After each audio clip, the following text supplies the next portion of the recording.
네, 여러분 반갑습니다. 자, 이번 강의는 우리 문제풀이 강의가 되도록 하겠습니다. 자, 문제풀이는 우선 역학 파트죠. 역학 파트의 이제 힘과 운동 파트부터 할 거고요. 적중 예상 문제 위주로 문제풀이를 진행하도록 하겠습니다. 문제를 풀어보시면 아시겠지만 저희가 이제 기출문제를 많이 모아놓다 보니까, 그리고 그에 대한 방향성에 맞게 문제를 준비하다 보니 양이 꽤 많이 있습니다. 이 중에서 모든 문제를 물리적으로 다 푸는 건 사실 현실적으로 좀 불가능하다 보니까 좀 중요하다거나 이 정도는 꼭 필요하다라고 생각되는 내용들에 대해서 문제풀이를 한번 해보도록 하겠습니다. 자, 우리 적중 예상 문제 중에 13번에 가보시면요, 이 벡터를 나누는, 그죠? 어떤 실의 장력이라든가 이런 내용들이 나와 있는데, 여기에 대해서 먼저 공부를 한번 해보도록 하겠습니다. 자, 문제를 보시면 지금 천장에 30도와 60도 각으로 이런 건 굉장히 잘 나오죠. 30도와 60도로 이렇게 물체가 매달려 있는데, 이 물체에 빌려서 얘를 질량을 m이라고 표현한다면 그냥 하나만 기억해 두시면 돼요. 물체가 정지했다는 건 물체가 받은 시그마 F R자 힘은 0이다 라는 거죠. 물체가 받은 힘은 0이다. 그럼 아래쪽으로 뭘 받느냐? 당연히 중력을 받을 거고요. 그 다음 위쪽으로 실이 잡아당기는 장력이 있을 텐데, 이 장력과 중력은 같은 상태일 겁니다. 단 이 실에 걸린 힘이라는 이 장력은 여기서 둘로 나눠지는 거잖아요. 그죠? 그러니까 지금 보시면 요 녀석이 지금 A실이고요. 요 녀석이 지금 B실이란 말이에요.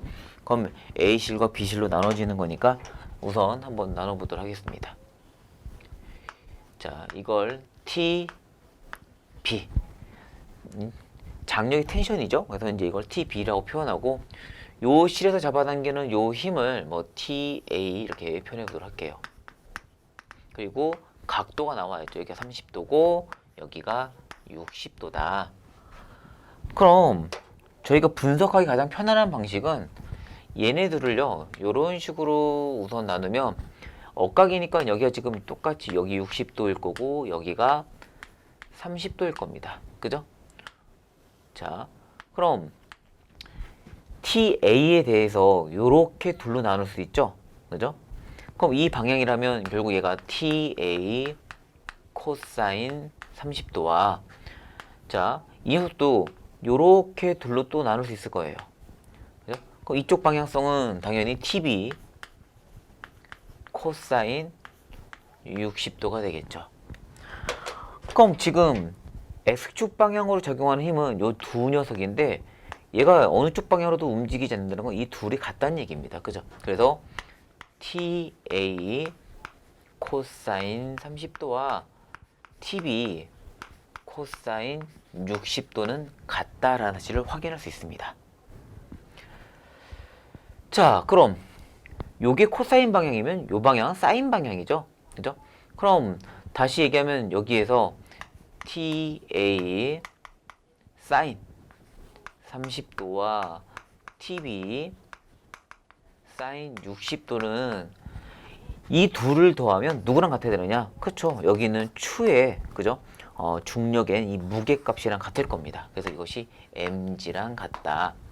연립하면 TA랑 TB 크기는 금방 확인이 가능하고요. 상식적으로 저희가 얘가 지금 2분의 1이고요. 코사인 32는 루트 3이잖아요. 그죠? 그죠?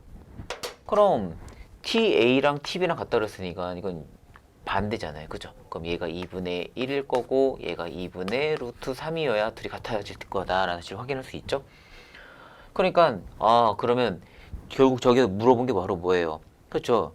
1대 루트 3이다라는 사실을 확인할 수 있는 거예요. 장력 B를 구해서 계산해라 그랬으니까요. 그죠? 그러면 이 장력의 B는 2분의 1대 2분의 루트 3이랑 똑같은 거니까 결국 1대 3이랑 똑같구나, 1대 루트 3이랑 같겠구나 라는 사실 확인할 수 있습니다.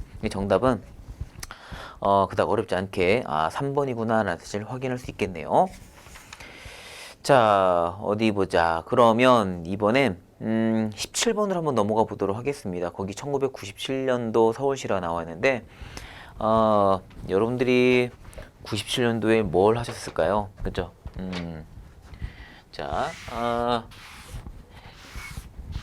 자,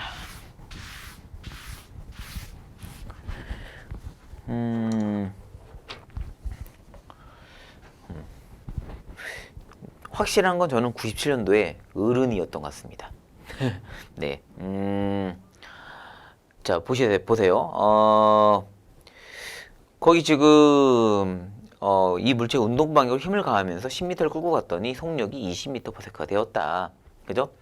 자, 간 힘을 계산해라 그랬습니다. 우선 자, 마찰이 없다라고 얘기 나와 있기 때문에 그러면 수평면 위에 질량 1kg짜리 물체가 10m/s의 속력으로 등속 직선 운동하고, 그죠? 등속 직선 운동. 항상 문제를 풀 때 가장 중요한 건 물체가 어떤 운동 상태에 있는지 반드시 확인을 해 두셔야 돼요. 그래서 항상 이런 데다 밑줄을 그어 놓으셔야 됩니다. 그러면 최소한 물체가 무슨 운동했다? 자, 등속 직선 운동했다. 그죠? 처음엔 등속 직선 운동 하다가, 자, 이 물체의 운동 방향 일정한 힘을 가했다 그랬으니까, 그러면 이 속력이 등속 직선 운동한 속력이 처음 속력이 될 거고요. 그 다음에 이게 첫 번째죠. 자, 얘가 지금 1번이라면, 자, 2번은 그럼 그 다음에 물체 뭐가 가해졌어요? 일정한 힘이 가해졌으니까, 그럼 이로 인해서 물체는 등가속도 운동을 하겠죠. 그럼 머릿속에 물체가 등속 직선 운동 하다가 힘을 받아서, 그죠? F는 ma니까요. 그죠? 힘이 있다는 건 가속도가 있겠구나. 대신 그 힘이 일정하면 가속도가 일정하니까 등가속도 운동을 하겠구나. 등가속도 운동을 한다면 그러면 이때 얘한테는 첫 번째 물체의 나중 속력이라고 얘기하면 V0 플러스 AT라는 공식을 써줘야 되고, 그죠? 자, 두 번째, 물체 이동한 거리를 계산하라 그러면 V0T 플러스 2분의 1 AT 제곱이라는 공식을 써야 되겠구나. 세 번째, EAS는 V제곱 마이너스 V0 제곱이라는, 그죠? 요런 수식을 또 생각을 해봐야 되겠구나라고 생각해 두셔야 됩니다.